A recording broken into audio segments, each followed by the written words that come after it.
Views and opinions expressed in this production are those of the individual and do not necessarily reflect the official policy or position of Shooters Nation or our sponsors. Information provided on this show is not a replacement for legal counsel or professional training. Listener and viewer discretion is advised. This is especially true on live shows.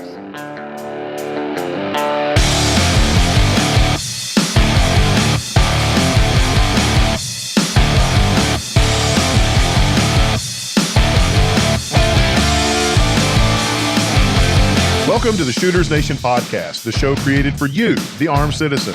Join our hosts and subject matter experts as we talk about guns and gear, practical training and knowledge, Second Amendment issues, and the firearms culture. Be sure to join us after the show at shootersnation.com and become part of the Shooters Nation.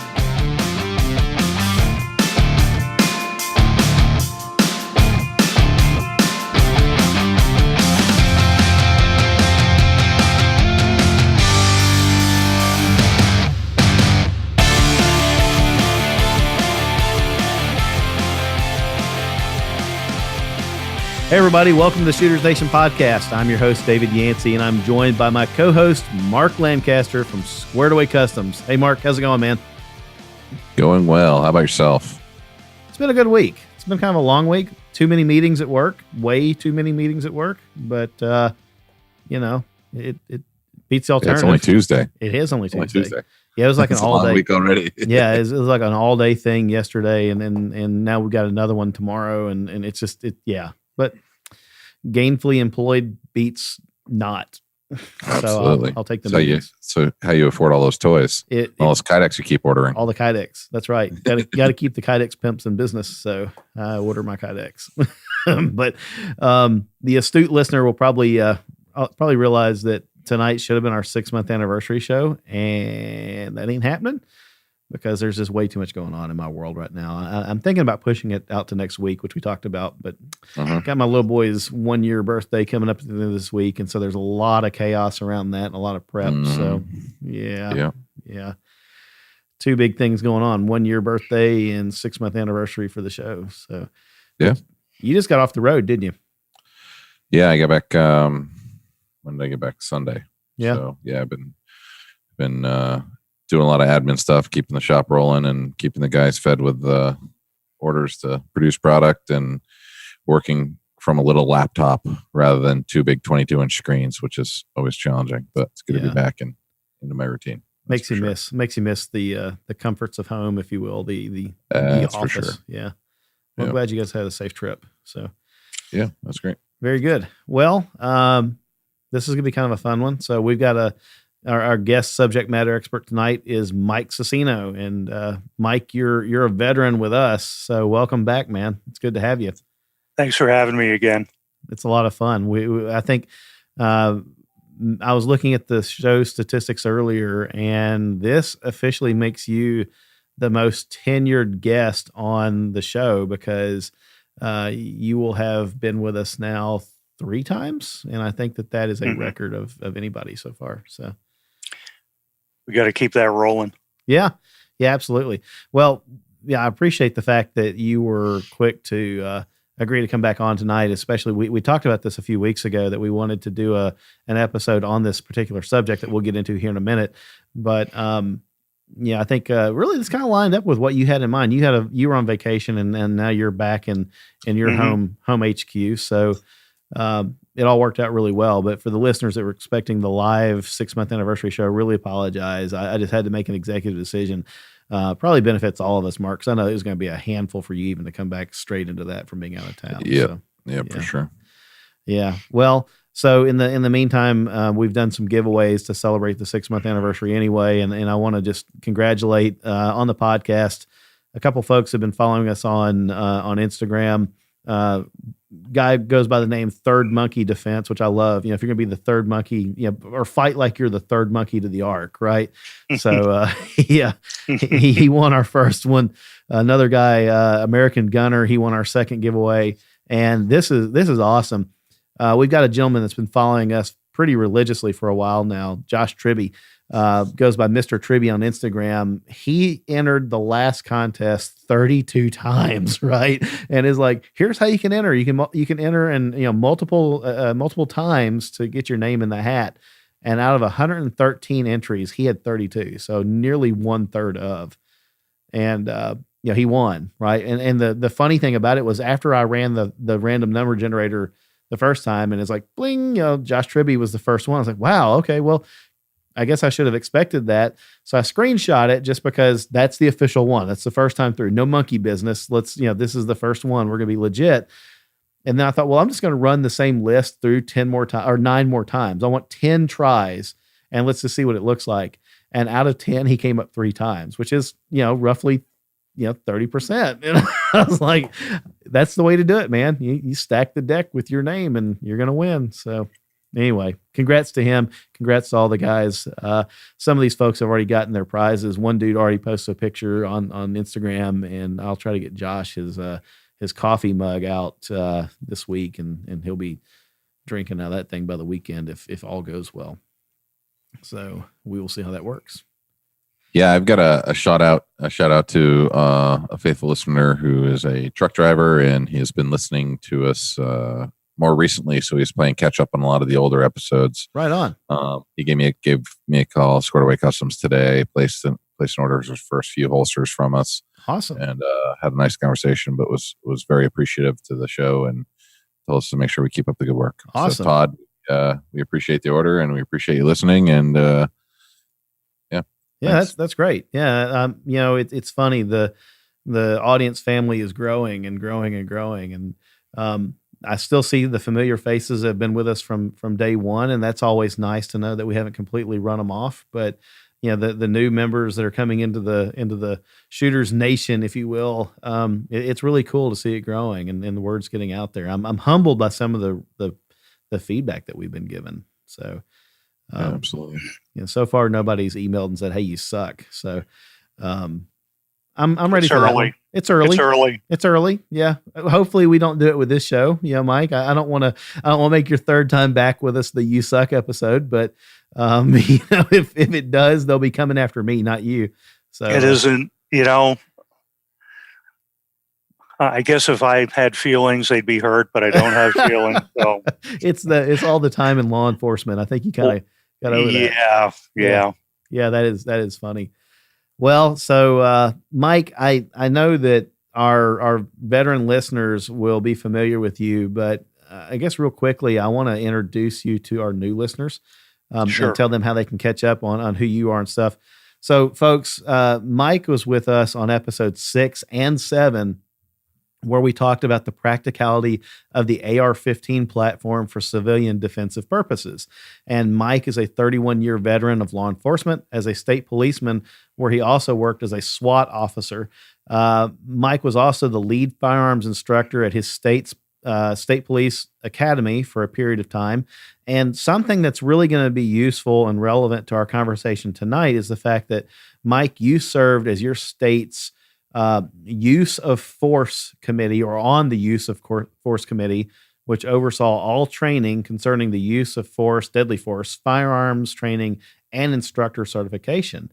And the reason that that's going to play in tonight's episode is that as we were brainstorming what we wanted to talk about, we were kind of hot on the heels of the shooting in Clearwater, Florida, of Markeis McGlockton. And this was I think what most people will correlate as being the parking lot shooting, the stand your ground parking lot shooting, if you will. I'm using air quotes that you guys can see and the listeners can't. So if air quotes make noise, that's what's happening right now. But we were talking about that incident, and we thought, well, we want to get together and have a conversation about the continuum of force, specifically about making good decisions all the way up to the moment that you pull the trigger and it becomes deadly force, right? So, Mike, welcome back, man. It's going to be fun to talk about that. And I can't think of any better subject matter expert on the use of force than somebody who was trusted by their state as a police officer to sit on the committee to decide how to train officers in that realm. Sure. Yeah. Yeah. Well, I appreciate that. And,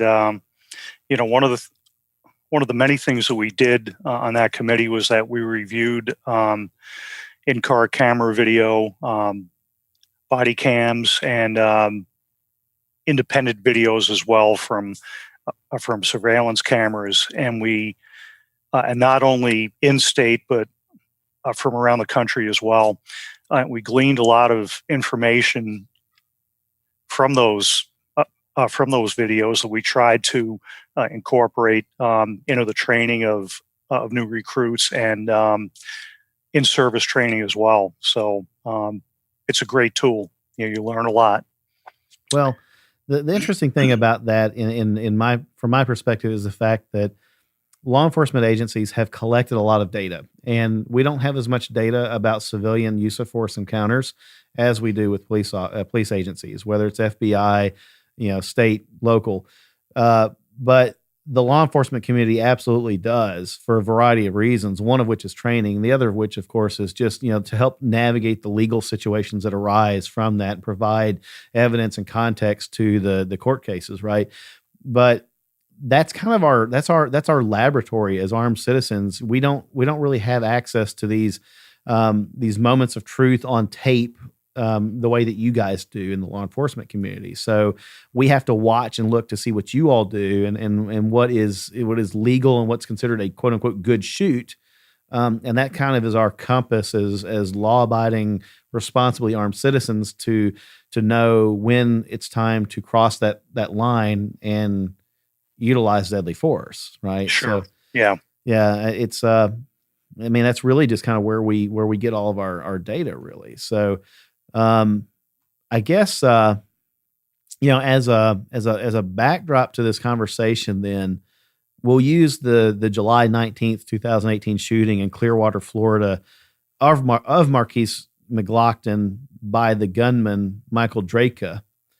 And Drejka was initially not charged by the police because the police initially considered that shooting to have been a justifiable use of force under Florida's so-called stand your ground law, right? But the state's attorney's office has since charged Drejka with manslaughter after having reviewed the evidence. And why I think that's important to kind of unpack that a little bit is that it's indicative of two things. First thing is not every good shoot is a good shoot once you get down into reviewing the data and the evidence.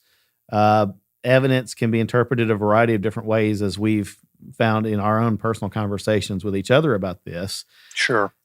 And at the end of the day, a person's continued freedom and continued good state of health in legal terms, in financial terms, is really dependent upon a jury and the presentations of their defender and the prosecution. And I think I've heard I've been quoting Varg Freeborn a lot lately, in the Violence of Mind books and the training and stuff that he does, in saying that a person's their legal defense, their justice, if you will, is dependent upon how much they can afford. How much justice can you afford as an armed citizen? Mm-hmm. Yeah, that's very true. That's very true. And just to clarify, I did not understand initially why the sheriff's office didn't arrest the shooter. Mm-hmm. And I made some phone calls. I did some research. I actually have some friends that are lawyers, and that's a joke, folks. And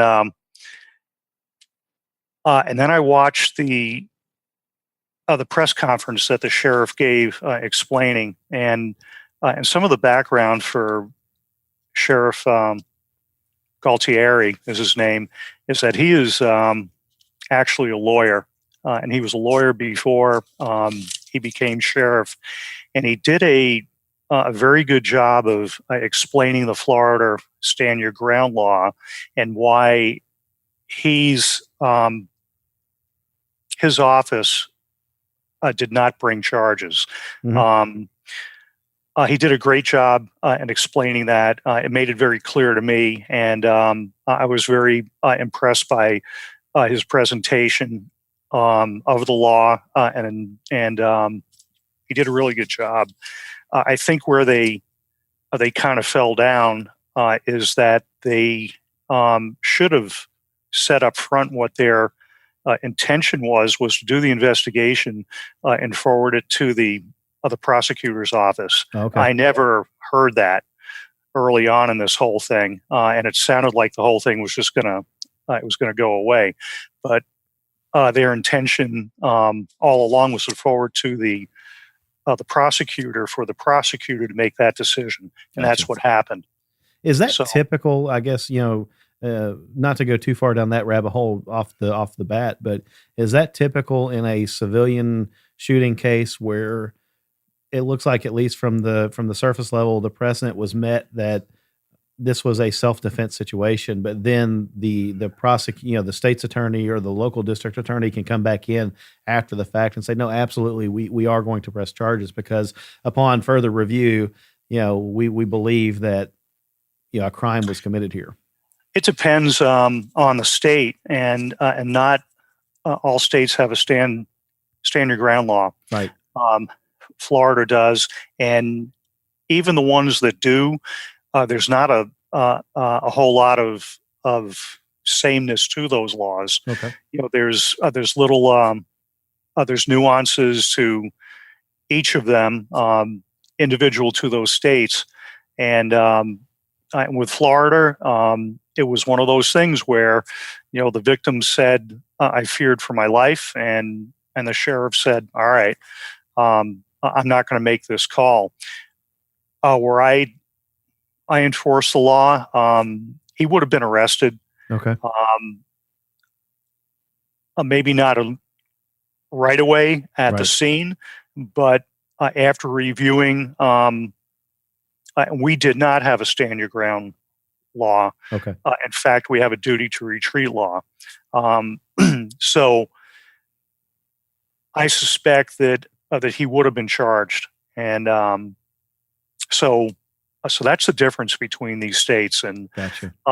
And Florida's and the way that the sheriff explained it is that the law was written and put into place, and then it was modified at a later date. And the modifications that they made made it hard for him and his agency to make that call up front.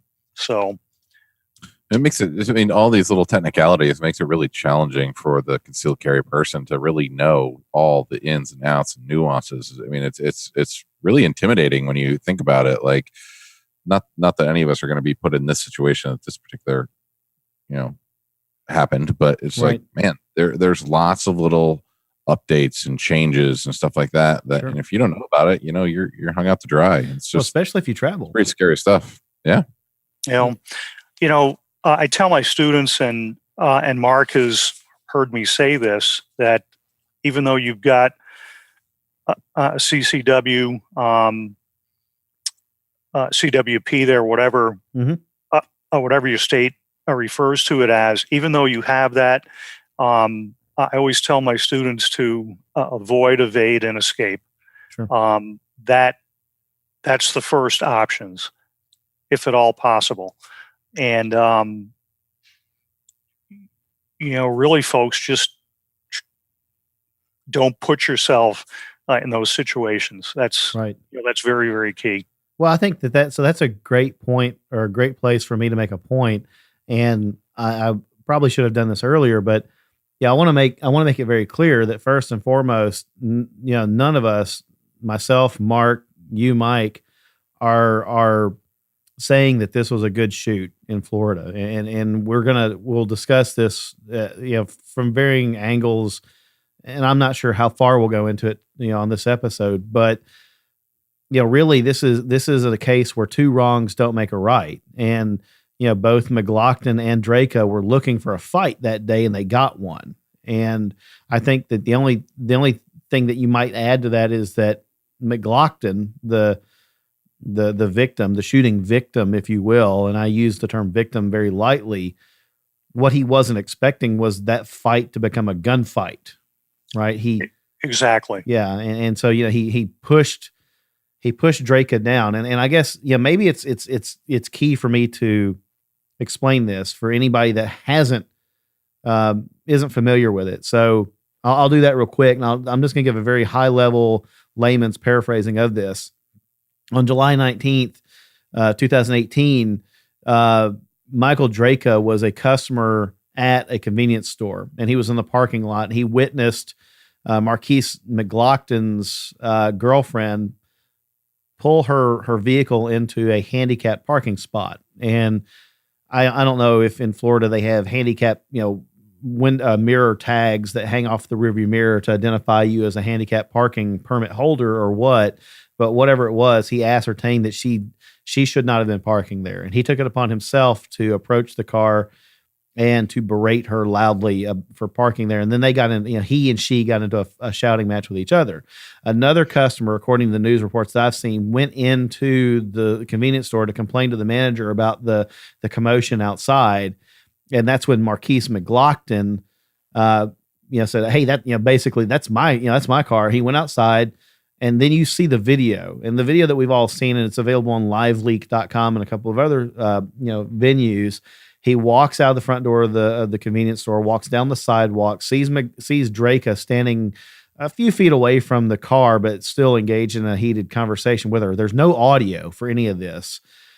And he immediately walks up and just blindsides Drejka and pushes him both hands straight out, pushes him with force to the ground. And then he kind of backs away from Drejka, who's now on the ground, and you see him, he kind of reaches down, pulls his, McGlockton grabs hold of his waistband of his shorts and kind of pulls him back up, right? And what's not clear there is he about to disengage, or is he lining up for another attack?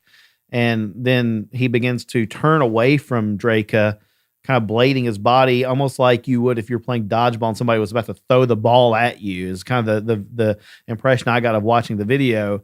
And at that point, Drejka had produced a handgun and shot him. So the turning away from and the trying to evade that I saw out of McGlockton was basic human instinct to turn away from, a fiery, death thing that's coming at you, to try to avoid it. And unfortunately, that just wasn't in the cards for him. He got shot in the chest, and he died a few hours later in the hospital, or maybe, even just a matter of minutes later. He was shot in the chest, and then under his own power, he walked back into the convenience store, and that's where the video ends. And you don't know anything else about it, right? It's just, so there's no audio. Any audio exchange is now going to be the domain of witnesses that were there on site to say, well, I heard him say this, I heard him say that. Obviously, Drejka, the defendant, will have his version of what was said.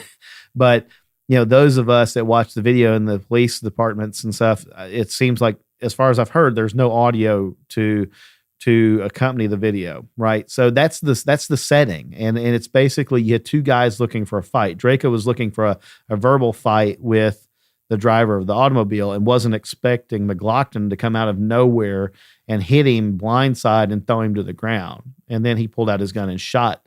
Drejka pulled out his gun and shot McGlockton. It was just an ugly situation all the way around. Yeah, it sure was. And I looked at that video numerous times, and as you probably know, David, I'm big on time.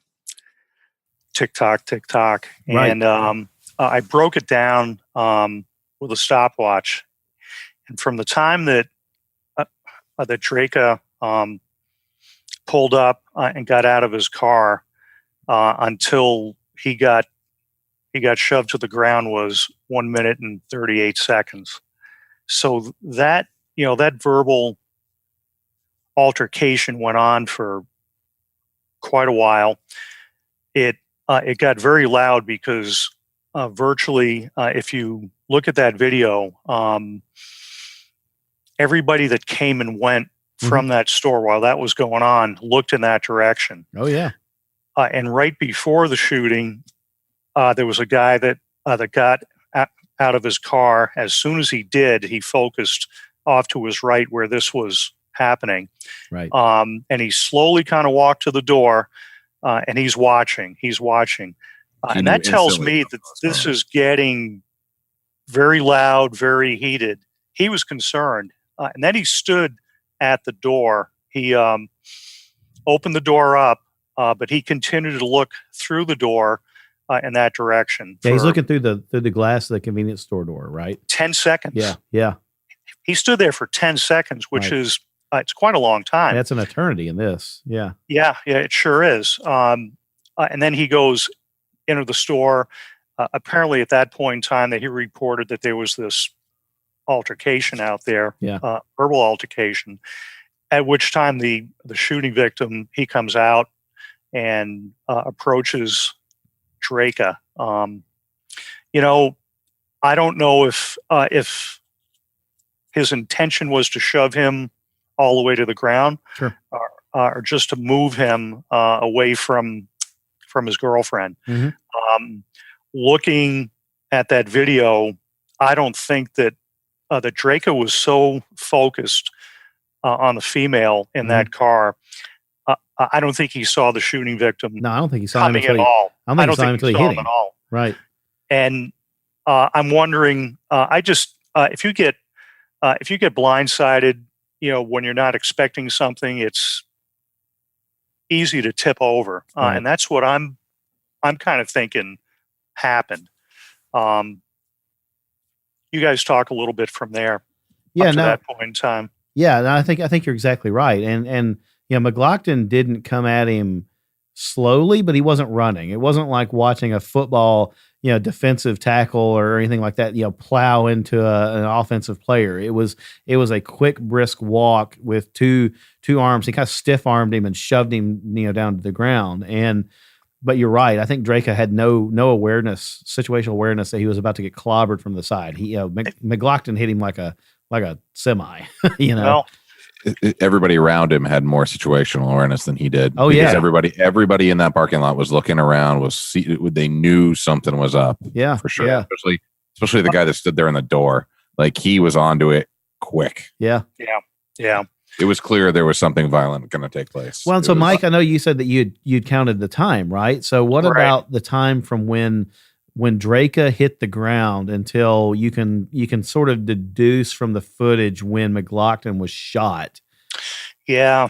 I timed that out several times, and even the sheriff came up with 4 to 5 seconds. Yeah. And I came up with the same. Okay. About 5 seconds. From the time that he hit the ground, and he very quickly went to his gun. Mm-hmm. It came out fairly quickly. Yeah. And initially, the shooting victim's forward momentum, he took a couple of small steps forward. Yeah. And then he stopped.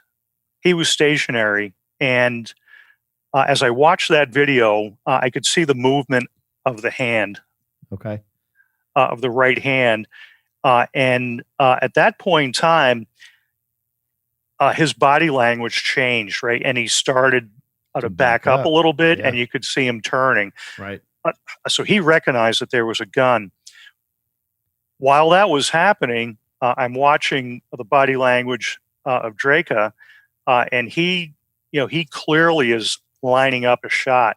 That was not a hurried shot, right, by any stretch of the imagination. Right. That was a well-aimed and very deliberate shot. Yeah, it was.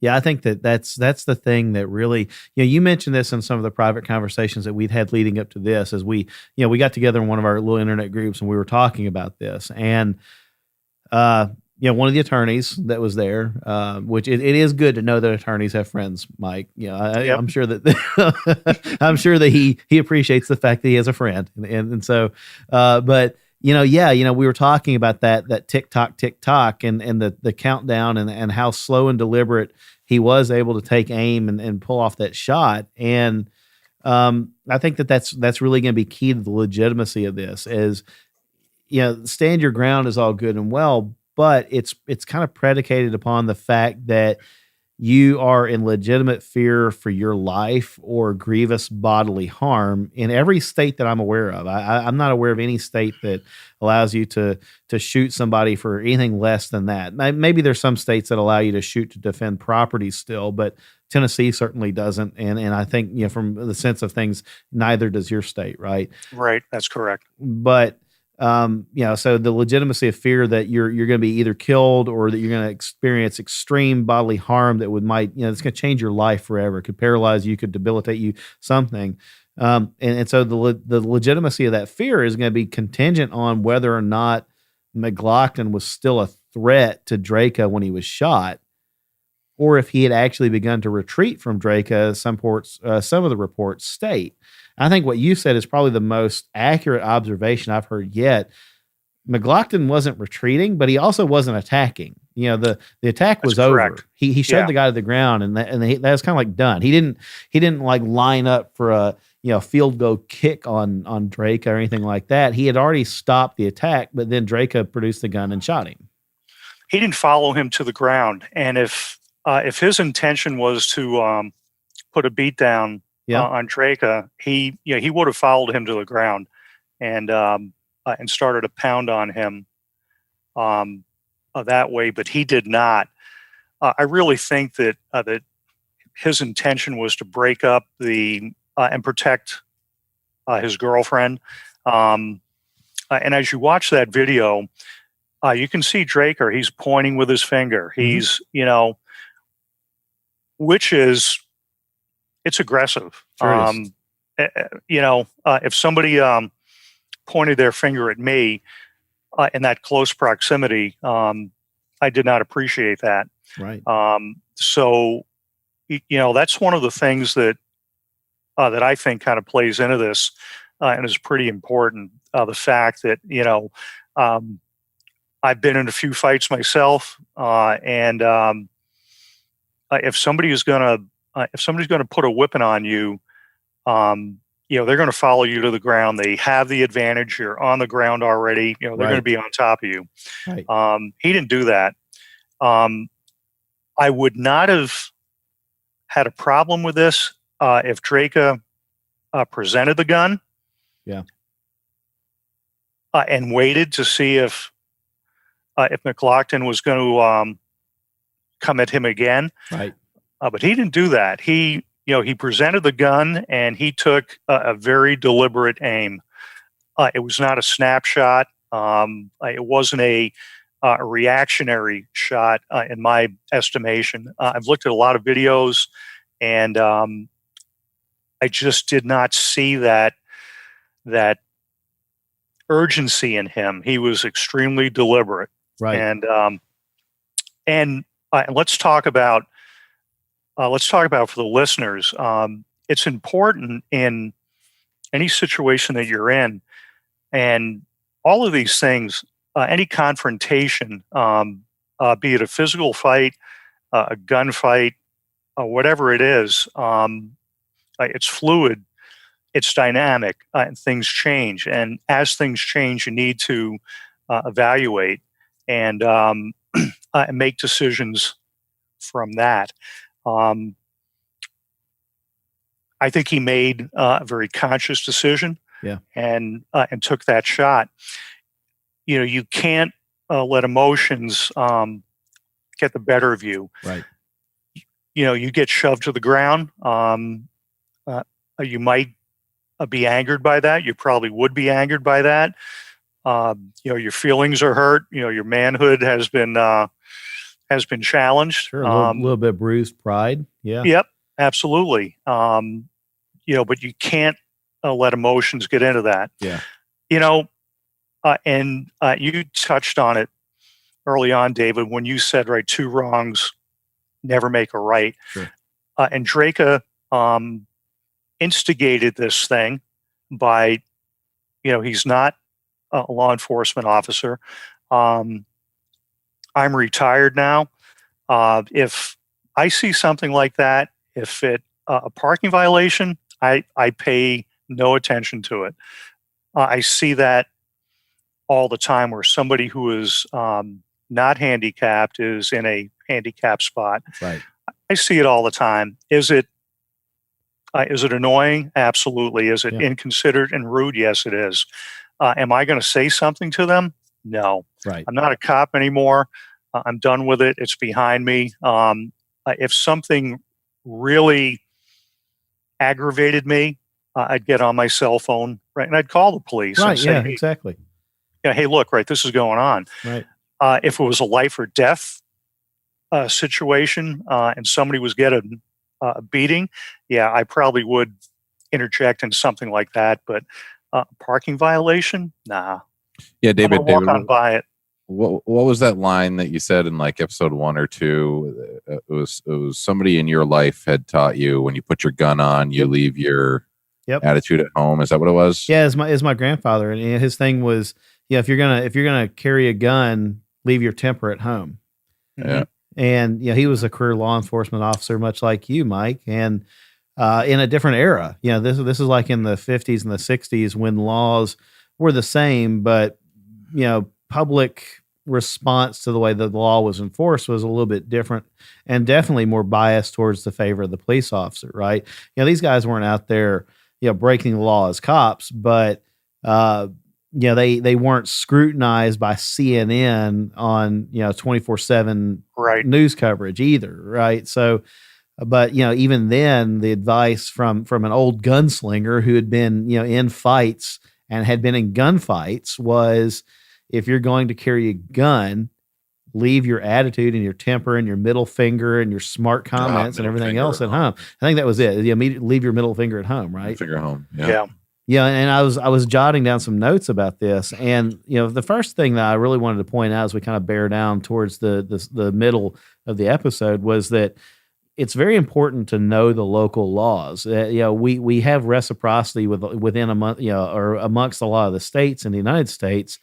But just because your particular state may have a stand your ground provision, the state you're visiting might not. And so just keep that in mind. If you are involved in a shooting, obviously you're going to be held accountable to the laws of whatever state you're in, right?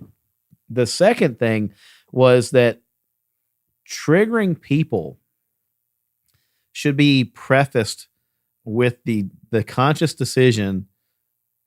Is it worth it? Is it worth the possible ramifications? And Jason Demo talked about this, about when he was on patrol and people would flip him off in traffic and he's sitting there with fully automatic weapons in the seat next to him as a police officer thinking, you have no idea what's in this car next to you, buddy. And he would just kind of laugh it off and let it go. And I can just see the smile on Jason's face when the guy flips him off. Right. Next to him, he has a full auto MP5. Right. It's like, are you kidding me? Yeah, you have no idea, buddy. But William April talked about this on the episode with him, and and it's funny, Mark.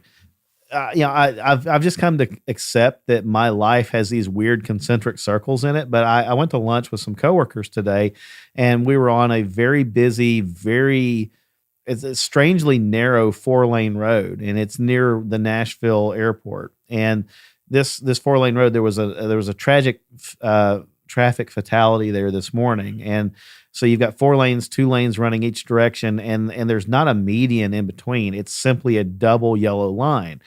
William April's words came back to my mind as we were driving along that same road this morning, talking about that wreck, and I told these guys about it, and I said, we have these lenses that we view encounters with people through. And it's the lens that is our own morals, our own ethics, our own life experiences, where we assume that when we interact with somebody that they're not going to just stab us in the neck and kill us, right? The same way that when we drive on the road, we assume that, that person in the other lane coming at us is just as worried about their well-being. So they're going to keep their car between the lines and they're not going to hit us head on, right? But occasionally we encounter that person in life who doesn't have that same moral or ethical apprehension. And if you insult them, if you challenge their pride, if you challenge their status in life, if you just piss them off, they're going to hurt you, and sometimes fatally. And unfortunately, that's what happened here with this instance in Clearwater, Florida, was that McGlockton, again, wasn't expecting the gun. And Drejka had a history for doing exactly what he did to McGlockton's girlfriend. He had done it to other customers from what I'd read. Mm-hmm. It's just that you had a tragic convergence of a guy, McGlockton, who just wasn't going to put up with that crap, and Drejka, a guy who was looking for an opportunity to pull a gun.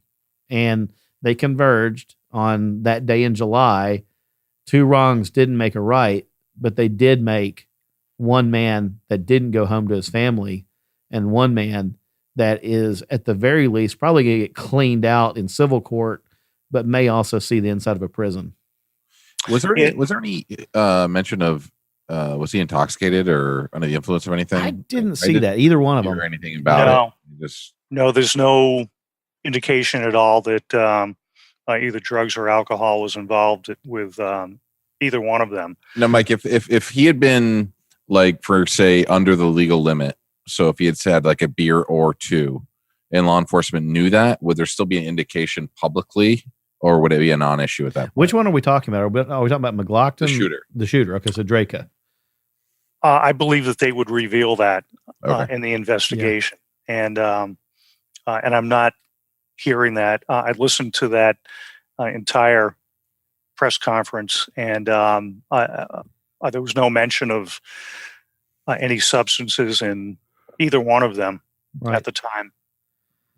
Me. Well, so first thought that came to my mind was that anger and a temper is probably the most powerful drug out there because it's easily accessible. It's within our own bodies, and it's one thing that we can control, and it's always on tap. And if you can't control your temper and you can't control your anger, you're just as erratic as somebody that's on something, and that's the tragic thing about this was both of these guys were on that. They both had a temper. Clearly, they both had a temper. Mm-hmm. But I don't know that I would have done very much different than McGlockton. I might not have put my hands on Drejka, but if I came out of a store and somebody was at the car window yelling at my wife and my kids were in the car, and reportedly McGlockton's 5-year-old child was in the car, witnessed this happening, witnessed his dad get shot or her dad get shot. I think it was a boy. Right. And so that's terrible, right? But if I came out of a store and saw that my wife was being berated by some guy in the parking lot, I don't know. I'll be honest. I really don't know what I would do in that. And I don't know that I'd put my hands on them, but I sure as heck confront them, I think. And then what happens if they're the guy that's, the neck stabber, that it's like, well, I'm not gonna put up with that. I'm gonna stab you in the neck. Yeah. I personally would put myself in between him and my wife. Yeah. I think most of us would, right? Yeah. Yeah, absolutely. Yeah. There's no doubt about that in my mind that would have been my response. I would not have put my hands on him. Right. But, he wasn't me and it wasn't you. Right. Yeah. And the other thing that we don't know is what was being said. Yeah, that's true. As he approached, we have no idea. Right. And this is all fantasy. I'm making this up. But what if he walked up? What if McGlockton walked up to the car and what he heard from Drejka is, "I'm going to kill you. Get out of the car. I'm going to kill you." We don't know. But what if that was being said? That's a threat. Or his family. Yeah. And that'll come out at trial. I've got no doubt that the conversation between him and her will come out. Now, there's going to be his version and her version, and someplace right in the middle is going to be the truth. Yeah, there's going to be some witnesses too, right. And they'll piece it together and figure it out. But the bottom line is that, and your granddad was right. You've got to leave your anger and temper at home, and if you're carrying a gun, or if you're not carrying a gun, you still need to leave it at home because the other guy may have a gun or a knife. That's right. And I've seen that. A quick story. One case that I investigated was a guy and his wife are driving home one night in the summertime, and they get on a secondary road, and a truck happens to come up behind them. It was a box truck, a delivery truck, and this is at 10:30 at night. And the wife was driving slower than the speed limit because she was not good at driving at night. Mm-hmm. The husband had a few drinks, and he was not suitable to drive, so she was behind the wheel. And this truck got behind him. She said she was going somewhere between 35 and 40 in a 50 zone. And the truck got behind him. They were going uphill. He wasn't able to pass them, but he got on their tail. Husband takes offense to this, so he starts leaning out the window, flipping a bird to the truck driver, screaming at him. And this kind of continues for about 3 miles. And they get into a village and a place where the wife just, at this point in time, just wants the truck to pass. And so she pulls off into a parking lot, and surprise, surprise, the truck pulls in behind them. Great. And husband gets out, and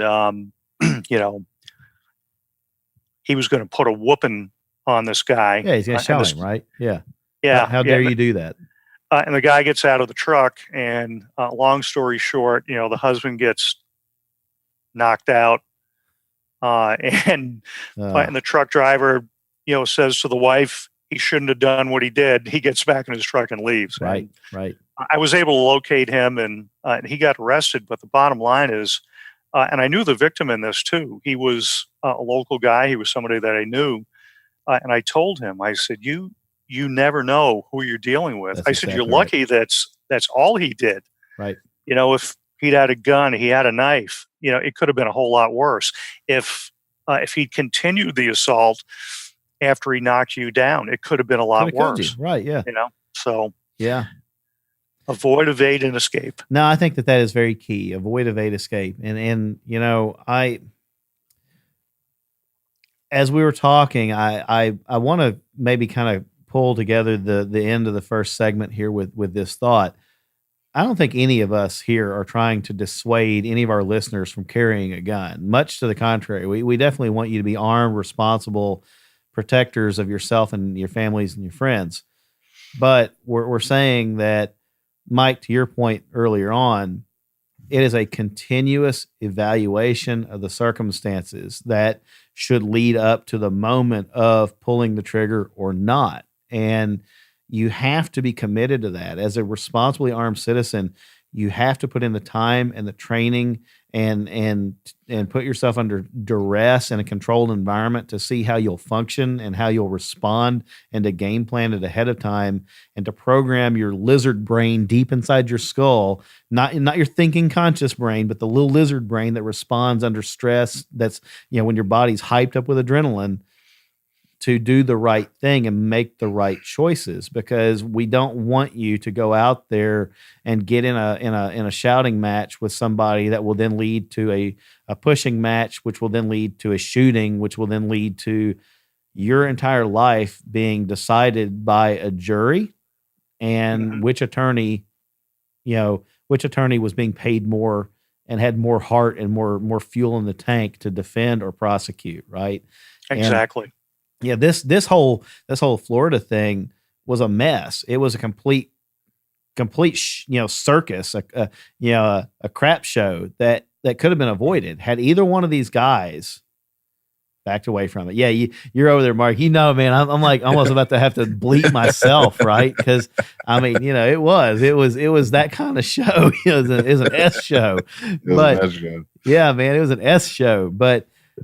These guys, either one of them could have stopped this. Either one of them could have backed away from it. And it's just poor decisions and tempers led to this terrible circumstance. And now there's a 5-year-old out there that wasn't a jerk and wasn't parked in the wrong parking place, other than because his mom had put him there.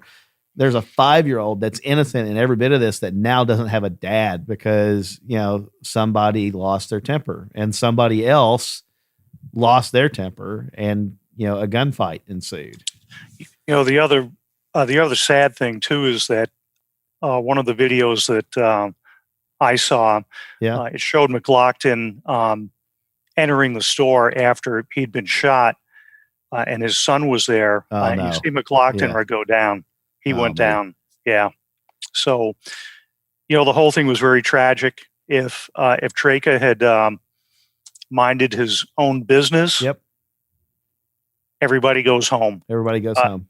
If McGlockton hadn't shoved him, maybe he wouldn't have been shot. Maybe he still would have been shot. Who knows? Because I'm sure that Drejka was not going to let it go. Right.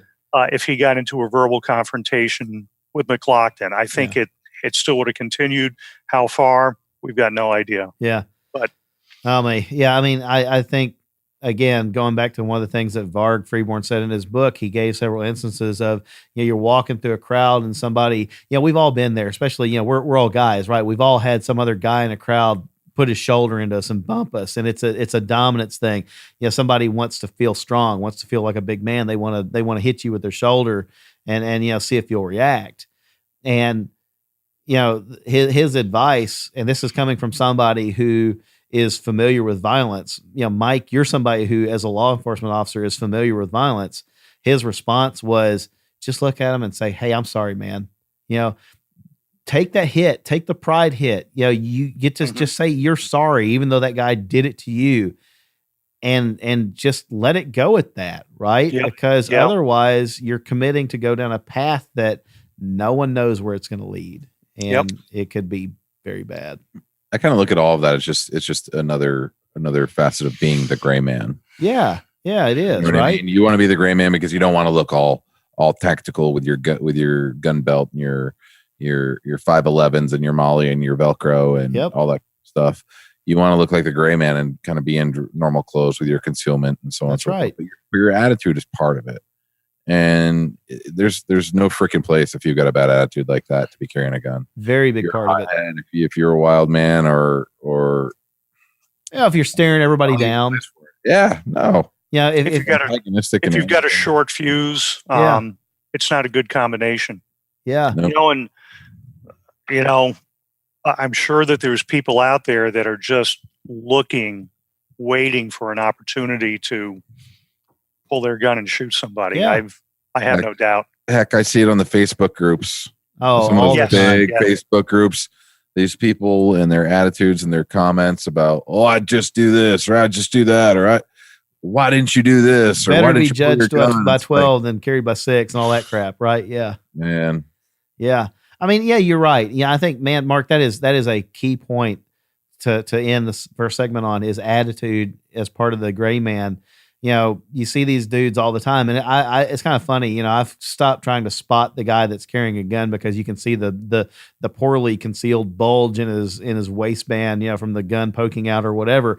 And I look now for the guys that are, they got the steely-eyed gunslinger glare at everybody, and their heart, they look hardcore and they're pumped up, and their chest stuck out.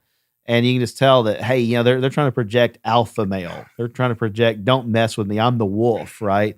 And the problem is, one of these days they may encounter a real wolf who's looking for a guy like that to test their mettle, right? And do you want to be that guy? Do you really want to walk around with your chest poked out and the steely-eyed glare at everybody, looking like a predator if you're really not? Because a real predator might encounter you, and then it's game on. Because a real predator can't stand to be challenged by another predator. They're gonna go after it. And you may just invite that kind of stuff into your life by the appearance that you give when you're out in public. So I kind of stopped looking for the gun too. Yeah. Now I find myself looking for people that are aware. Yeah. Look for the guy who's looking around, or the woman. Look for the guy that's looking around. Yeah. Look for the guy that's paying attention. Look for the person that's not in their phone. Look for the person who's, watching over their family. You know what I mean? Yeah. You can see it. You absolutely can see it. Yep. Absolutely. I'm probably can be seen too. Well, yeah, but I mean, I think it's different, right? So at that point, you're looking. It's a different level of alertness, and it's a passive alertness that's not challenging people with your appearance. Of you don't want to look like the guy that's always itching for a fight, because sooner or later the fight might find you, like it did for McGlockton. So, or Drejka, All right, so guys, we'll take a break for a bit of a commercial, and then we'll come back. And I guess when we come back, here's what I'd like to do. I'd like to make this relevant even more for the listener. We've talked about the Clearwater, Florida shooting and why it was bad, and why there were some failures to make good decisions and that whole thing. Mike, as the subject matter expert, I'd like to talk to you about force-on-force training and how that can help prepare the civilian to deal with something like this by programming that little lizard brain that I talked about earlier to do the right thing when all of the chips are on the table. Sure. All right, cool. Well, Sounds if you guys good. can bear with me, we'll come back. Folks, stick around with us. We'll be back with more Shooters Nation in just a few seconds. Hey folks, David here. Did you know that there is more to the Shooters Nation than this podcast? Mark and I are working hard to knit together a community of well-informed, responsibly armed citizens who are well prepared to face the worst days of their lives. We would like to invite you to join us and the other listeners on our various social media outlets and become an active part of the Shooters Nation community. You can find us on Instagram as @ShootersNationRadio. And if Facebook is your thing, you can find us there at facebook.com/ShootersNation. While you're there, be sure to click on the link to join our Facebook Shooters Nation community. And as always, you can head over to shootersnation.com for more listener resources.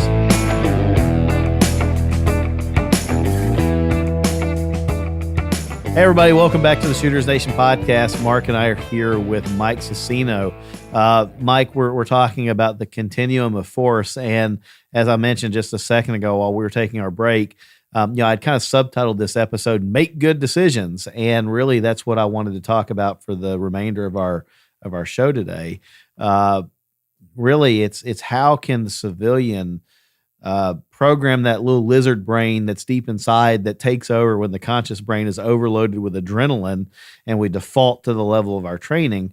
How can we program that thing to make good choices when, all the cards are down, all the chips are on the table, right?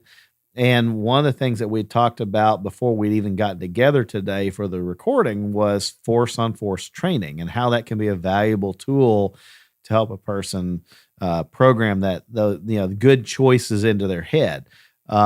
Mark, when we had Tatiana Whitlock on just last week, she was talking about how she does some of her training with her students, and she puts them in a scenario, but then doesn't provide the answer. The student has to figure it out themselves, and that's kind of what we're talking about here, I guess.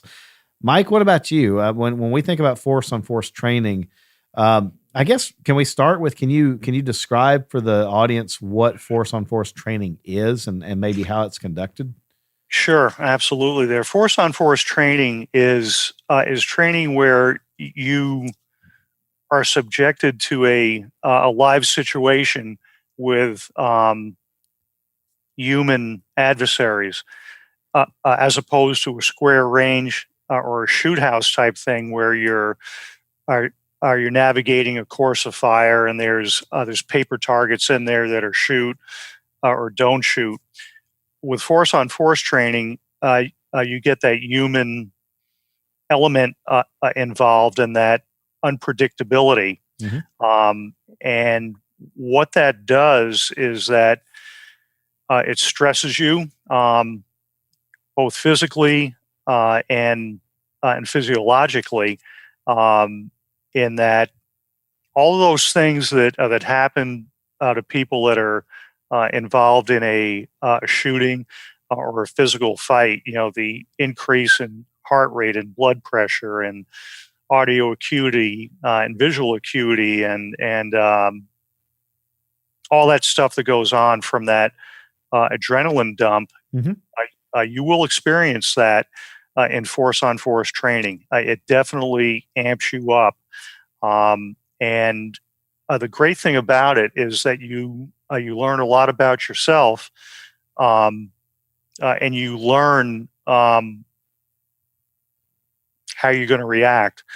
As a trainer, you will evaluate how the students are reacting to it, and if their responses are appropriate or not. Either way, if they underreact or overreact. I guess you're just constantly watching them to see, in a safe, controlled environment, is the student able to successfully navigate that situation and either defend themselves or not. Mm-hmm. And it's like a video game in the sense that, you get, instead of like real life where you've got one life period, with this, if you die, you can go back and try it again because it's controlled. It's a simulation of right. It changes significantly when with simunition rounds or even airsoft, and I've used both in training. Okay. Insinuation rounds they're great. They're a lot more expensive than airsoft. There's no question about it. You can get the same effect out of airsoft, although the pain penalty, as you well know, is not as high. Oh yeah. With airsoft guns, but it's that it changes the dynamics when you're going to go into a situation where maybe somebody is shooting at you, right? And it definitely makes all your body alarm reactions elevate. Oh yeah. You're right. They do hurt. So I can tell you that my experience, I've only had force on force training with Sims rounds. We used the aggressor. In this case, was a friend of mine conducting the training. Former special forces, at that point in time, reserve duty. Also reserve duty on a sheriff's department. That's actually who was sponsoring it. But they were doing training for the officers, and I got the honor of being able to be a participant in the class, as a civilian. And so he was the aggressor with an M4, an AR, full auto or a select fire, compact AR-15 style rifle. And I had a Glock 17, and of course my Glock 17 had the Sims round barrel in it, so won't shoot a 9mm, but it shot that little 22 caliber ish Sims round, and he was running a 5.56 Sims round, and you learn real quick the difference between cover and concealment if your knees down there where it can get lit up, and it got lit up, right? So I mean, you feel it, yeah, absolutely. Now, let me ask you this: when you went through those scenarios, what did you experience? So a lot of nervousness. The difference for me that I think because of the way the scenario was set up, it was kind of a mock patrol car situation inside of a warehouse. And so I could see where he was. And so the deal was actually to train the police officers to get out of the car, unholster, then move to the back of the car. So they had the whole vehicle in between them and the aggressor. And then issue verbal commands to the aggressor to try to get them to comply while covering them with a weapon, and then engage them if the aggressor chose to engage them. Part of this was verbal judo. We were supposed to talk the person down, put the gun down on the ground, step away from the gun, et cetera, et cetera. But the aggressor, Joe, was always going to be aggressive. It was just kind of, it was random somewhat in how the police officer, would engage them. I got out of the vehicle, and contrary to anything that would have made sense, I immediately went down onto one knee behind the door and started issuing commands, even though I was told move to the back. Right. So my brain wasn't working like that. It's just, here's a guy with a rifle, and it stopped being a simulation and started being real when I saw the first officer go through and get peppered with Sims rounds and heard him yelp. Right. Cause it hurt. And, it was kind of like, we're not going to draw blood here, hopefully, but, damned if it's not going to feel bad. And so I remember thinking, I don't want to get hurt. And when I made the wrong decision and I started hearing the gunfire and seeing the muzzle flash from his side, I thought, what is he shooting at? It didn't make any sense to me. My brain wasn't processing it. And I even began to return rounds at him. And then I felt it. It's kind of like the first two rounds were they always say that you don't, getting shot doesn't hurt immediately. And I can say, yeah, that's true, because he got me in the knee like 3 or 4 times. And, he told me later he was laughing because it's like, when is this clown going to move? And I moved when I felt it. It's adrenaline. Right. Yeah. When I felt it, I start to move. And at that point I was angry. Right. I remember feeling like, I'm going to step out from behind my concealment. It definitely wasn't good cover. And I was willing to step out of that and take all the rounds he could throw at me in order to get a couple on him. So complete failure. I failed that thing with like spectacular fashion. So, you learn a lot. And one of the things that I learned early on when conducting force on force training is that the instructors have to ensure that it doesn't turn into a grabastic exercise, Right. and it can happen very quickly. Yeah. And I remember very specifically one training that we were conducting. One of the participants was a former member of the Army, right? He was a Ranger. He had seen some combat. It was limited, but he had seen some. And he'd been out of the military for probably about 7 or 8 years. And he'd been in law enforcement for 6 years. And he wasn't a kid. I mean, he was in his 30s.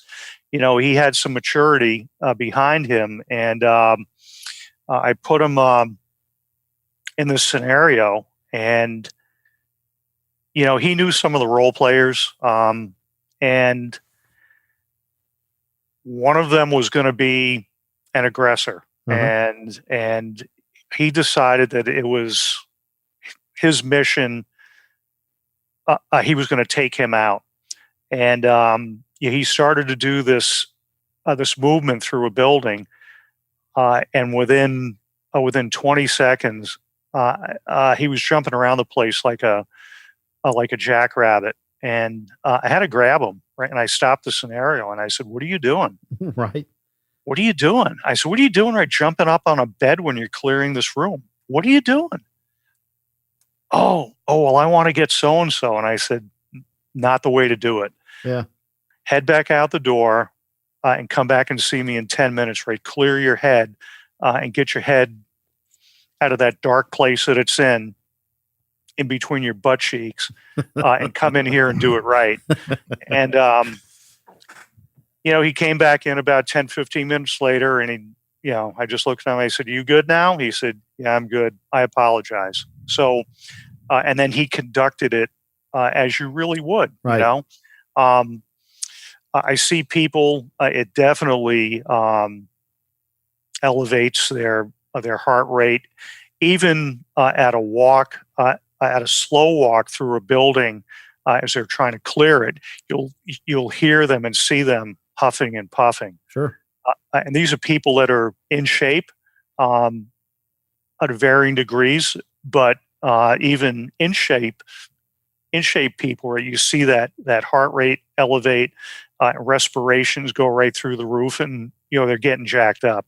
Right. And that's the adrenaline, and that stress inoculation is invaluable. And you learn so much. That scenario that you were in, right? You learn that what you did, right? You didn't listen. Right. You didn't follow instructions because you got in the heat caught of the up and amped up and did stupid stuff. Right. So let me ask. I mean, we kind of talked about the equipment that's used, and it's a variety of. It can be the Sims rounds or sometimes airsoft. I've seen guys use the green gas style airsoft that comes out at a little bit higher velocity than the spring fired or whatever. So we've got that, but how often do civilians have the opportunity to do this in your experience? I mean, is force on force training something that a civilian can easily seek out in their area, or are they going to have to travel for this, or does it really just depend on kind of where they live? It all depends where you live. Okay. You may have to travel for it. It could be close by. There's a lot of training groups out there that do provide it, and some will take it on the road. Mm-hmm. They'll go to where you are if you've got enough people to warrant them and make it worth their time and effort. Yeah. What is there an appropriate basic skill level for a student that's a prospective student to come into force and force training? I guess what I'm thinking about is this sounds like it's probably something that is beyond your CCW, your concealed carry permit, training for your state, right? This is now into this is a little bit more serious. At this point, you've probably got the basics mastered, or at least you're pretty good with the basics of presenting the gun, drawing the gun, presenting the gun, getting the gun on target. even though I'm sure that, what's the old quote, adversity introduces a person to themselves, right? If you think you're good with it, wait until the target's shooting back at you, right? So, right. Absolutely. The one thing about it too is the expense, right? So the expense is quite up there. So, I mean, if you're not taking it seriously, you're probably not going to pony up the money to. That's a good point. Do, that kind of thing. Yeah, that's a good point. If you don't take it seriously, you probably don't care about it either. Right. Yeah. And especially if you know that there's the prospect of, when I say you're going to get hurt, I'm talking about you might get a bruise. You might get something that feels like a wasp sting, right?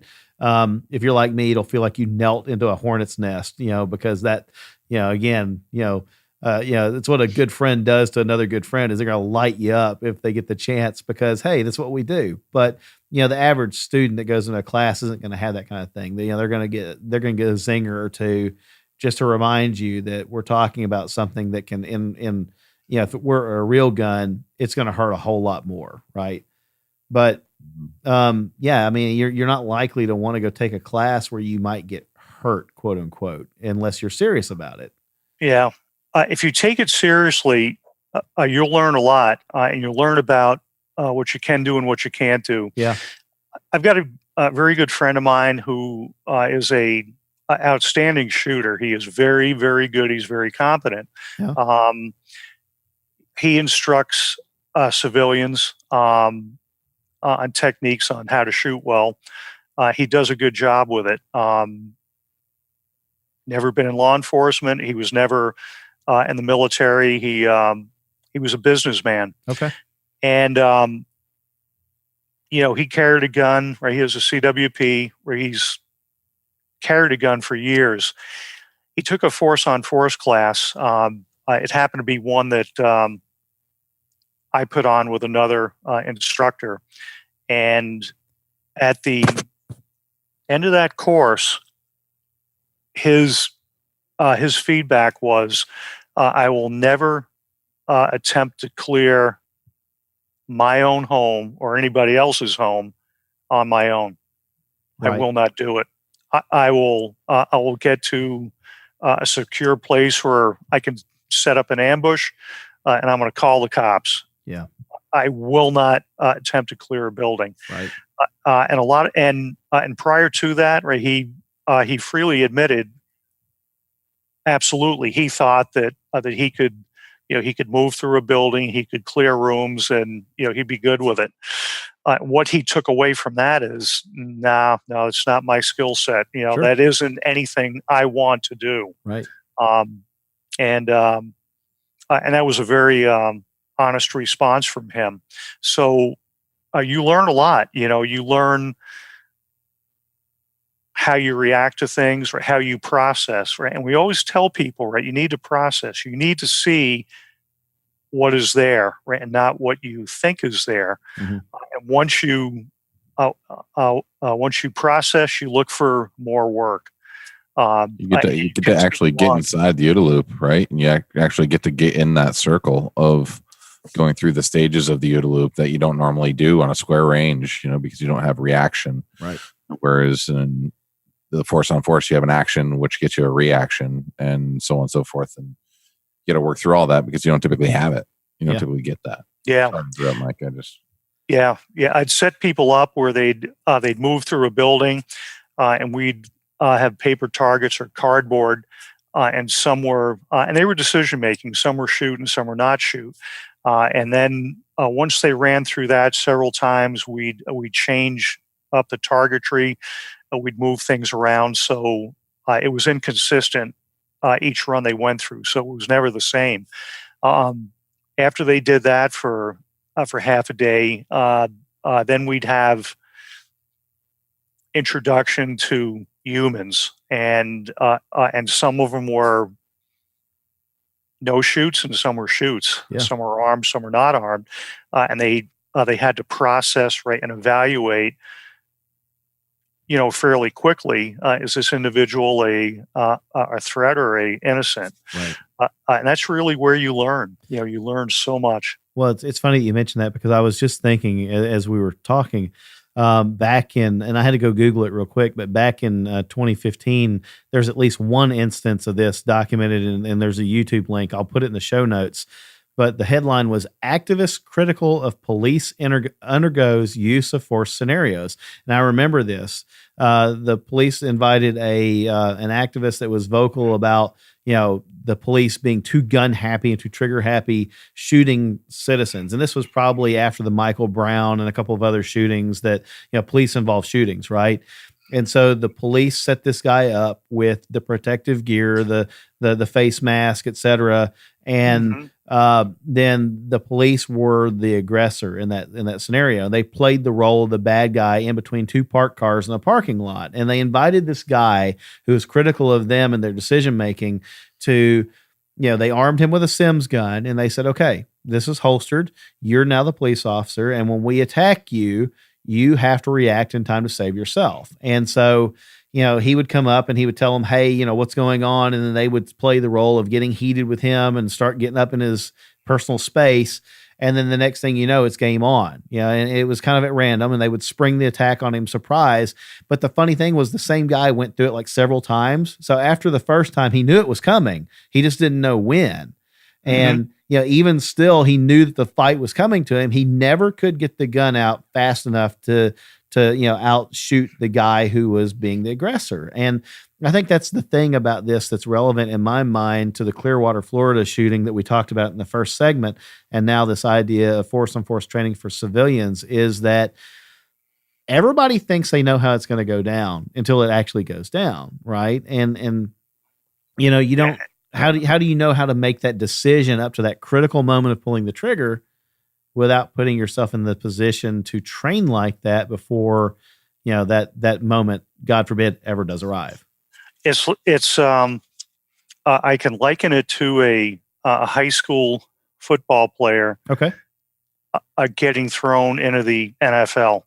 Okay. Yeah. Everything moves a whole lot faster. Yeah. And we had a shooting in the early 2000s, and a lot of people in the media were very critical of it. They felt that it didn't need to happen. Right? The media, the public, and we had people in the legislature as well that were very concerned about the shooting. And as a result of that, we invited them to the academy, and we talked about in a classroom. We talked about the use of force, right, and the dynamics, and the wheel of force. Okay, the options that you could go to in any situation, and we'd recently gotten a firearms training simulator, the FATS machine, which, if you don't know what it is, it's a big video game that's set up in a room. The screen is about the size of a wall in a good-sized room, and there's a projector, and it's computerized, and there's scenarios that are put forth, and the person that is going through the scenarios is armed with a weapon that shoots a laser beam. Mm-hmm. And as the scenario unfolds, and there are multiple situations: shoot and don't shoot. There could be multiple good guys or multiple bad guys, and a combination of them. Mm-hmm. And they're told to give verbal commands and respond to the scenario as they see fit. And every one of them, I think there was 7 in that group. Every one of them got shot by the bad guys, and every one of them shot innocent people. They shot the janitor with a mop in his hand because he came around a corner as they were responding to this complaint or this incident. And it was very eye-opening to them. And then they came away from there realizing that it's a hard job. There's not a whole lot of time to make decisions. And they came away with a new appreciation of of law enforcement and use of force. So, yeah, I think, yeah, we've talked about this with some of our guests, and Mike, I think we've even talked about this in the past too, that there's a big difference between square range shooting at paper targets and something that's a lot more dynamic with something that's making decisions. It's trying to outmaneuver you. It's trying to outthink you. It's trying to get the upper hand, whether it's a simulation or a simulation. I'll get that out here in just a second. We've used the word simulations too many times in this conversation. That's the only word that wants to come out of my mouth now. But, whether it's a simulation or it's another human being trying to game that against you, again, you made the point very early on in the episode that had Drejka in that incident in Clearwater, Florida, produced his gun, but then evaluated the situation, saw that McGlockton was not coming back at him to deliver another punch or deliver a kick or whatever, and not pulled the trigger, completely different outcome. At worst, maybe Drejka would have been cited for brandishing a firearm, right? But they would have both gone home alive. mm-hmm. Yeah. And I think that's, if our listeners have the ability to go take a force on force training class, I think it's very key to try to work that into your training curriculum at some point, because until you test yourself against another person who's trying to outmaneuver you and outthink you and get the upper hand, it's all theoretical, Oh, it is. Yeah. Yeah. Mike, do you have any history or feedback on whether, have you ever worked with somebody that may be, extremely proficient on a square range and never done a shoot house or never done a force on force, and that training allowed him to literally walk into a force on force situation and operate in the higher echelon, or is everybody kind of hit like the green, this fresh rookie zone when you hit your first force on force? Or do any of these guys have enough square range training where it puts them at a point where they can, actually do it effectively? I've seen some people be marginally effective and proficient in force on force situations, but most people, and I'm talking about law enforcement officers, most tend to fall short, and they make a lot of mistakes.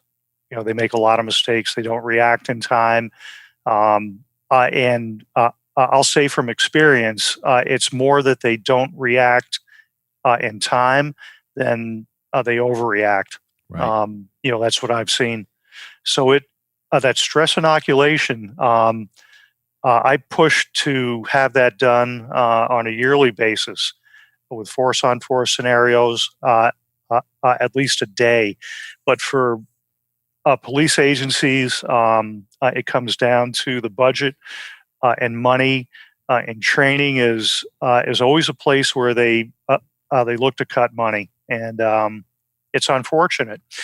And the mindset is, and I had a very long discussion with our legal department in regards to it, and I hate to say it, but they said that they'd rather pay out money than spend it on training. They were willing to roll the dice on that, and I could not understand that.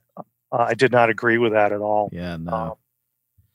Mark, that question you just asked reminded me of the one that you also asked Bob Allen on that episode about competition. Is competition a good substitute for force on force training if a student doesn't have access to force on force? And yeah, he said that you can still get some of that elevated heart rate. And you even asked about like doing the exercises, like, do a couple, drop and do some burpees, or, run a lap, or, hit a tractor tire with a sledgehammer or something like that, get your heart rate up, and then, go shooting.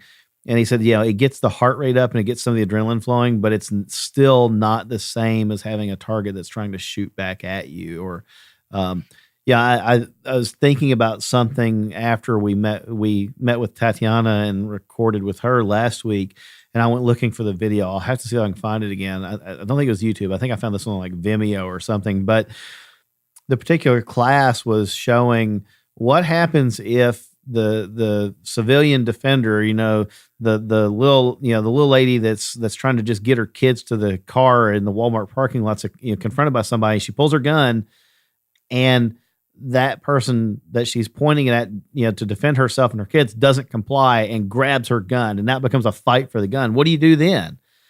And when the instructor put the students in that scenario, like 3 out of the 5 of them completely froze up, and they were like, well, wait, I didn't know that was going to happen.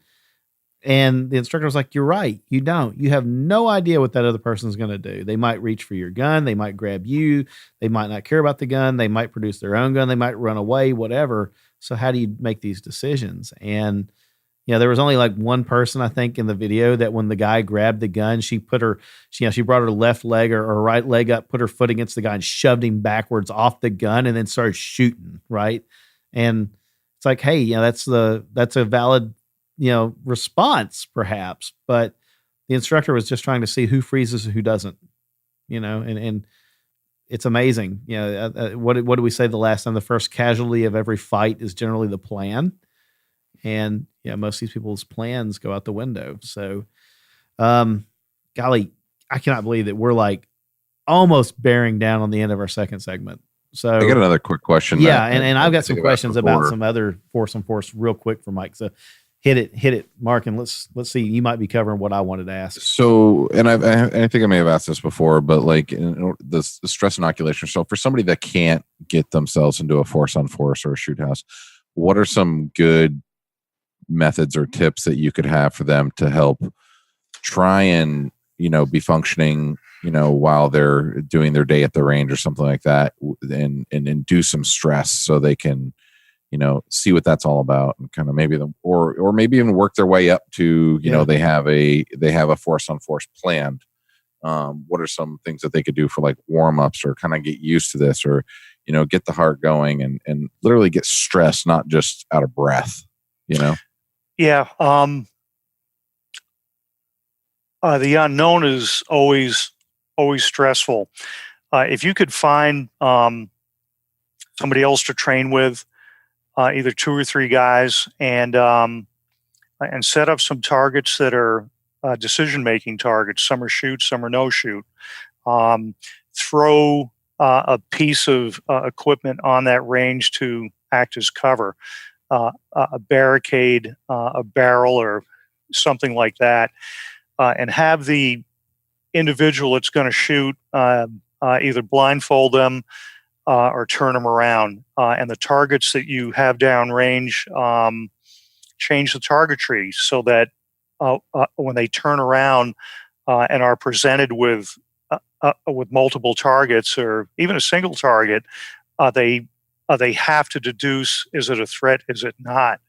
I did a training here in South Carolina a couple of years ago, and we were at a location where we could do a night class as well. And all throughout that first day, I kept on telling all the students, watch the hands. Watch the hands. The hands are what kill you. Yeah. Watch the hands. Okay. If I said it once, I said it 50 times. And later on that night, I set up the. It was a stress course, in that they had to move a total of about 150 yards, and all throughout that course, they were shoot and don't shoot targets. And I told them, I said, you're going to be faced with multiple targets. Here's the route you're going to travel. It's illuminated with Contiuum sticks, and shoot what needs to be shot. And I ran that scenario, and every one of them shot every target that was out there. Now, and Mark, you've been to my classes, so you know the targetry that I use. You know the variety that I use. And what I did with some of them is I spray painted either flat white or flat black over the weapon, so that Some had weapons, right? Some did not. On some of them, I hung a badge on them with a weapon showing. And every one of those guys shot every one of those targets. And we'd go back through, right, and review, and I'd say to him, "Why'd you shoot this one?" Well, he had a gun all day long. I said, "Well, does he have a gun now?" "No, he doesn't." All right, you didn't process, right? You didn't analyze and process what was in front of you. You just reacted. So that's one of the things that you can do. Change the targetry up and surprise them. Put them on a shot timer. Introduce a shot timer as well, right? They turn around when they hear the buzzer. There's little things like that. That's about the simplest way of doing it, the easiest way of doing it. Yeah. I've got a warped sense of humor, and I think I'm older than I really am, if that makes any sense, right? But I remember watching the old Pink Panther reruns on TV, and I remember Clouseau had, his manservant, the Chinese manservant that would always attack him at random to keep his skills sharp, right? Yeah. And Cato, right? So Cato, he hired him to attack him. He'd come out of like a cupboard and attack him, and while Clouseau's laying in bed asleep at night, Cato would come out of the darkness and attack him just to keep him sharp. And I'm thinking, well, short of that, I don't know. I was going to ask you the kind of a similar question, piggybacking off of Mark's thing. Is there something that people can do at home, without firing a single round with an empty gun or a blue gun preferably, or, something that's safe, right? I mean, clear your gun, ammo in the other room, all the normal safety protocols. But what can they do to practice force on force? And I don't know really how you can do that, because short of just playing hide and seek, there's really no way you can get that kind of adrenaline flowing, right? But my daughter has some pretty cool little Nerf dart guns. Yeah. If you have a spouse or a family member or even a friend who is willing to go along with this, you can set up little scenarios in your house, your garage, your property. You hear a noise outside, you go out and check it out, and make decisions. And have have the family member have a Nerf gun in their hand to represent a real gun, or have them have a military style flashlight with a curved head on it in their hand. Right. It sort of kind of looks like a gun, but it's not a gun. Right. There's little things you can do like that. You can get very creative and amp things up a little bit. I just think it's still not the same as, instructor-led training, where you're going up against a stranger that doesn't have, much apprehension, of going at it with you, right? Because, I mean, if I were to practice this with, somebody in my family, well, depending on who it was in my family, they might not go at me with, full intensity, but my wife might try to kick my butt. I don't know. I mean, she might be like, "Oh yeah, let's do some training." I'll go to work tomorrow with a broken nose. But yeah, I think, I don't know. This is a really interesting conversation and brain fuel, Mark. I mean, really, I hope that what we're doing is we've whet the listener's appetite to pursue another avenue of training. It's something that maybe they hadn't thought about before. Mike, let me ask you a question. I guess kind of in closing, 2 questions.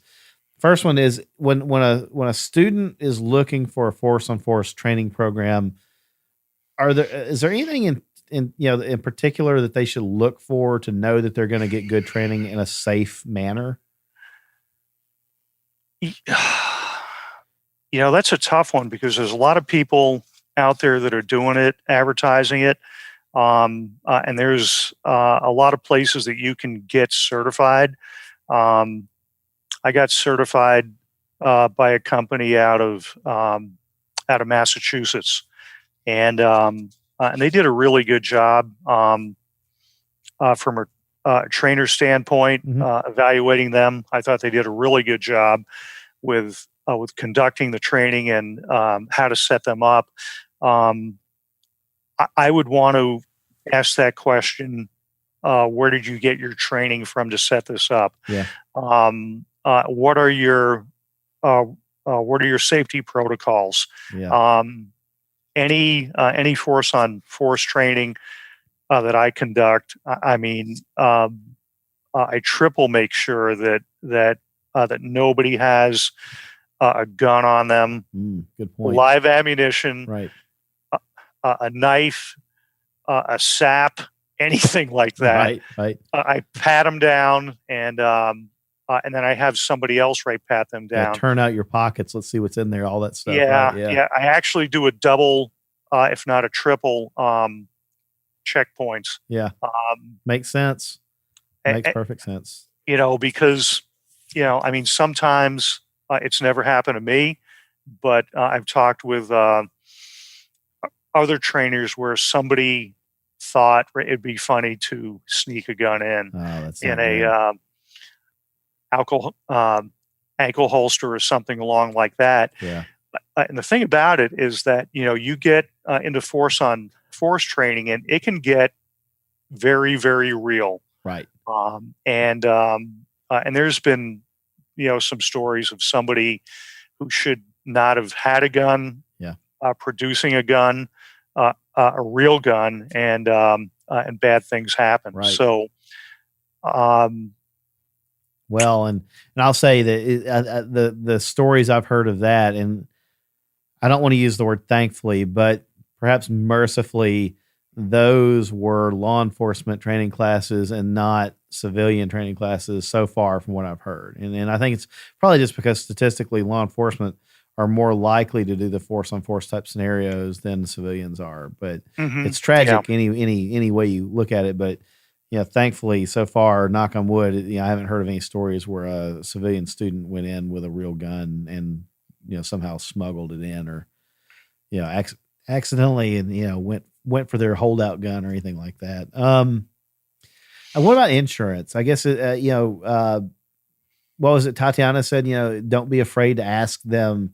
Show me, you're insured, right? Yeah. So, good instructors, or at least the schools that they're teaching under, should have the insurance to cover you for anything that happens. I carry a copy of my policy every class that I teach, and if anybody wants to see it, they are welcome to look at it. Right, look it all over. I've got no problem with that at all. So, I want to make sure that they were insured, and I'd want to check out the facility. I'd ask about that. Where are we going to be training? What's the building? What's the location? Yeah. How close is emergency medical to it? Oh, absolutely. Yeah. I told you that story when we were on break about individual that got injured, and hospital was nearby, thankfully, right? Yeah, absolutely. Yeah. Oh man. Yeah. I mean, there's a lot there to think about. So I would probably ask, for maybe even references. Have you got references of other students that have gone through the class before that I could check with and see? Again, this is a whole nother level. This is really, it's a fight in a controlled environment. It's like sparring at a martial arts class, except it's coming at you at 600 feet per second or more. And it's you want to be very safe about it, but I think there's a lot of value to be taken away from it, especially if the training includes shoot, no shoot scenarios where you have to deduce, on the fly, is it now time to use a gun or is it not? Yeah. I recently read a paper about in a foreign country, right? It was Belgium. The trainers for this military unit did they did a test with a doctor, and in short, they took a group of soldiers. There was 20 of them, and they ranged in age from 25 to 35. Every one of them had at least 6 years of experience. Okay. and they ran them through a urban combat mission. And they told them, right, you're going to run through the scenario twice, Okay. In two different setups. And one of them was there'd be paper targets as adversaries, or shooter, don't shoot.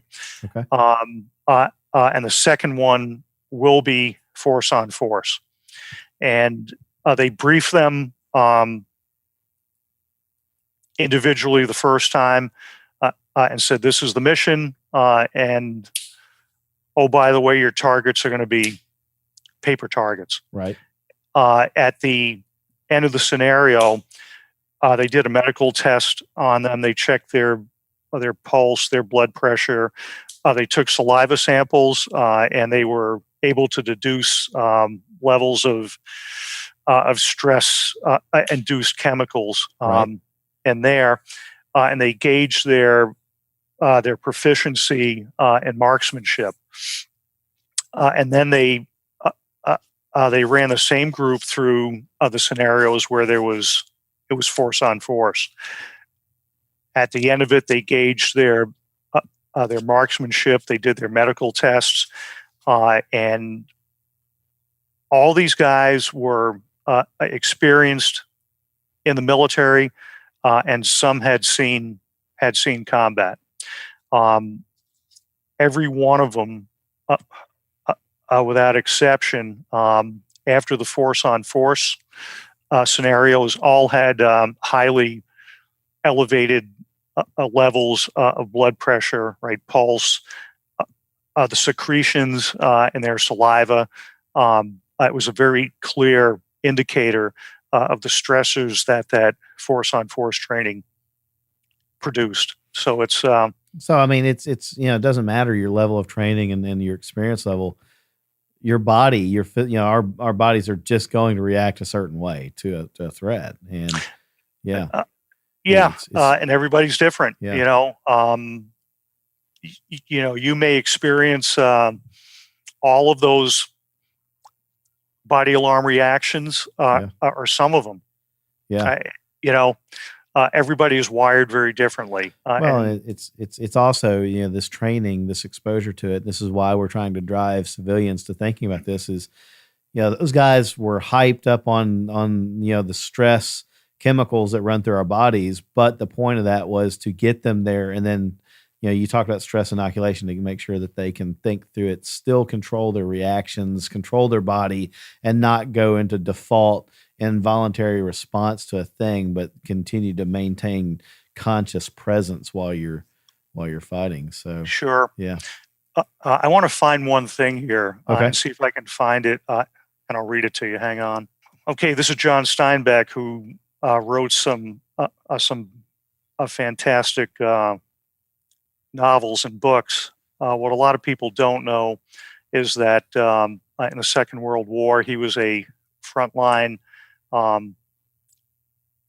correspondent. Okay, and he was up there with the worst of it.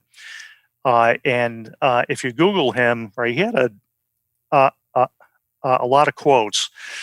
This one that I like to use, right, goes like this: the purpose of fighting is to win. There is no possible victory in defense. The sword is more important than the shield, and skill is more important than either. The final weapon is the brain. Mm-hmm. All else is supplemental. And it's absolutely on the money. You have to use your head.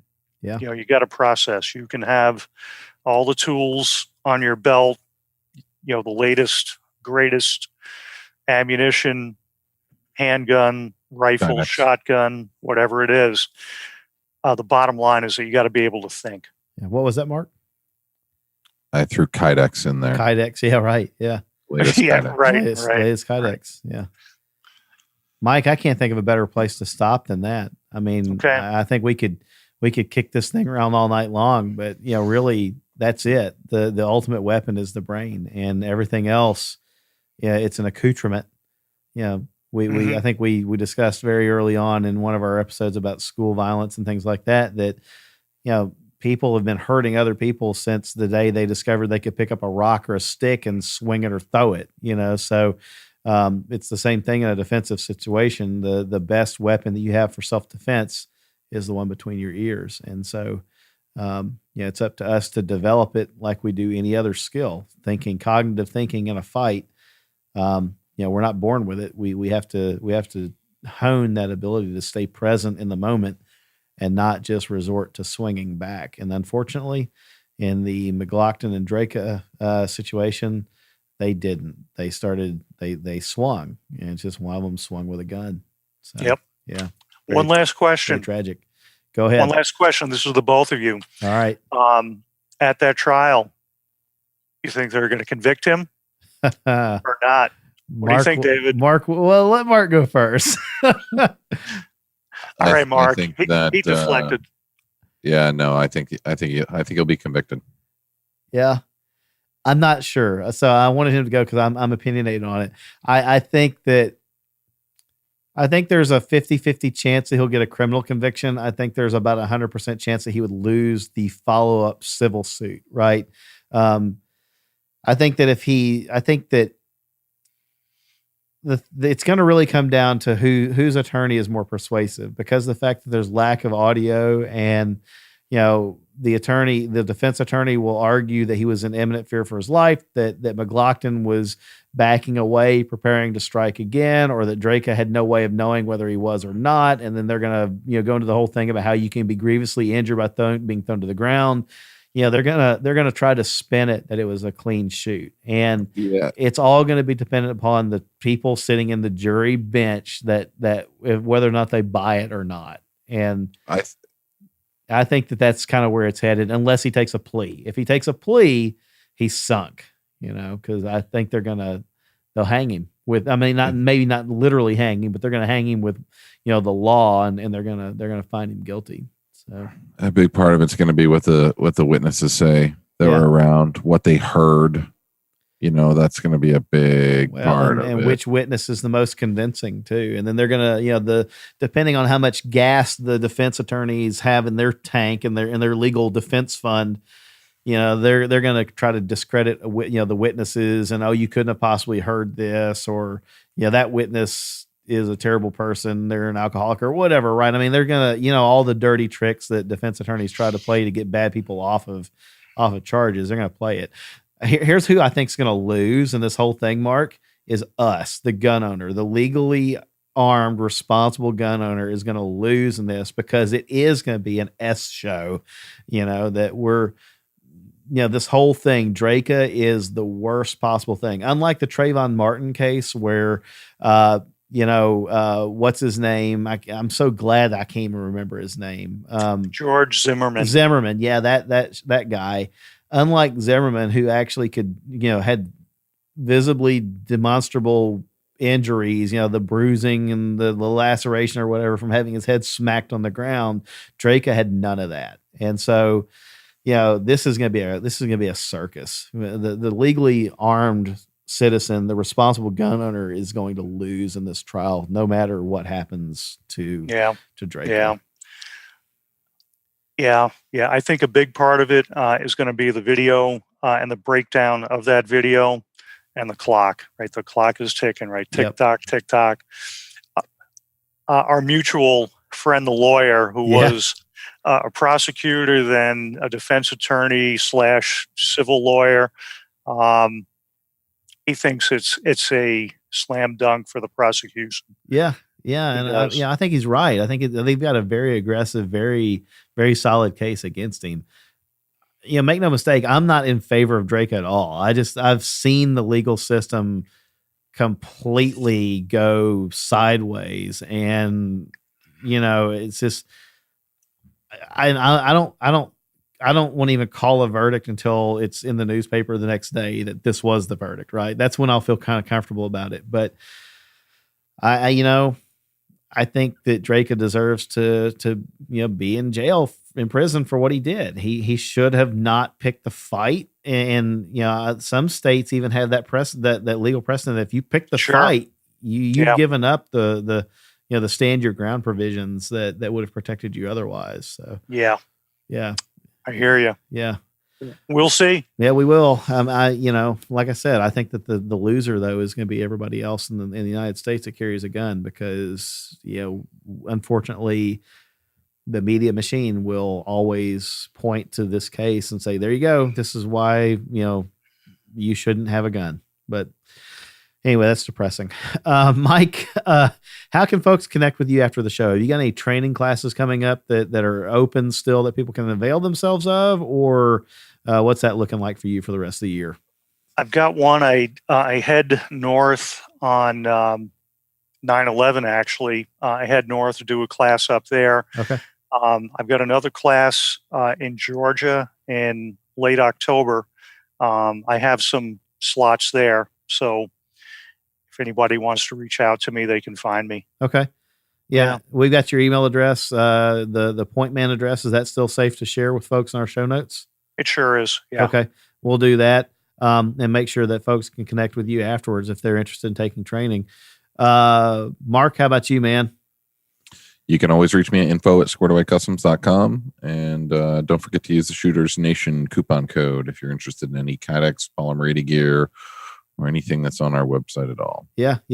I one of my friends down here recently got some stuff from y'all, and did a video on YouTube or on Facebook, one of the two, showing he was carrying a SIG P220, giant tank of a gun, appendix carry. So Hey now. Hey, it was Hey man, they're not that big. It's a big old honking gun. He might as well have a framing hammer in the front of his pants. But yeah, speaking of hammers, I don't understand these guns with hammers. It's not a Block 21. Okay. No, it's not a Block 21. Yeah, but no, yeah, that was good to see that, and everybody that I know that's carrying Squared Away Customs Kydex other than myself loves it, and I love it too. I should be having some coming out soon, maybe, hopefully. I don't know. We'll see.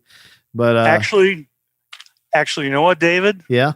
I've got the first holster that our friend Mark ever released to anybody other than himself. Well, thanks for listening, holster, folks. And that's right. It's time to go. Roll the credits. Mark, man, I'm sure it was just as good a quality, right? No, it's a mess. Is that right? Okay. It's a soup sandwich for sure. Yeah. I still have that holster. It still works great, man. It's held up great. It's a classic. Yeah, it is a classic. Oh man. Hey, that may be a topic for one of the future podcasts. Yeah. It's funny. I thought about that. We ought to do an episode on Kydex holster, selection and fabrication and everything else. But I also assume that that's probably the last thing you want to talk about. I don't know. Maybe not. No, I'm always happy to talk about it. Okay. Well, cool. All right, folks. So the next episode, fingers crossed, is going to be our 6-month episode. Again, my apologies that wasn't this one, but we hope that you found this one useful. It's timely, and it's definitely one of those things that we hope makes your life a little bit better and a little bit more safer. More safer. Is that even proper English? I don't know. It's late. But special thanks to all of you that participated in the Instagram giveaways this past week. We really appreciate it. Special thanks also to our patrons who directly support the show and make future episodes possible. If you want to support the show, you can do so by visiting shootersnation.com and looking for the donate button. Also, just as a reminder, while you're there at shootersnation.com, click over to the store. You can find logoed hats and shirts and colder weather gear and all that fun stuff. Pop over to the idea link on shootersnation.com. Give us some feedback. Tell us what kind of episodes you want us to put together in the months ahead. Man, it seems like before we know it, we'll actually be talking about a 1-year anniversary. That's going to be kind of fun. But yeah, while you're there, sign up for the mailing list, Mail Blast mailing list. Click all the links, all of them, every single one of them. If you click all of them, I won't even have to do these closing comments in the future. But we really appreciate you being with us tonight. Mike, thanks for being here again. As always, you've made us smarter. So we appreciate that. Mark, man, we've both had long weeks, and it's only Tuesday. So I think we'll kind of wrap. 1 minute it's going to be Wednesday for me. 1 minute for you. So let's stick a fork in this episode. Call it done. Get you out of here before Wednesday. So yeah. All right, Mike. Hat tip to you, Mark. Have a good night. Listeners, we will catch you again next time. In the meantime, be safe out there. Talk to you again soon.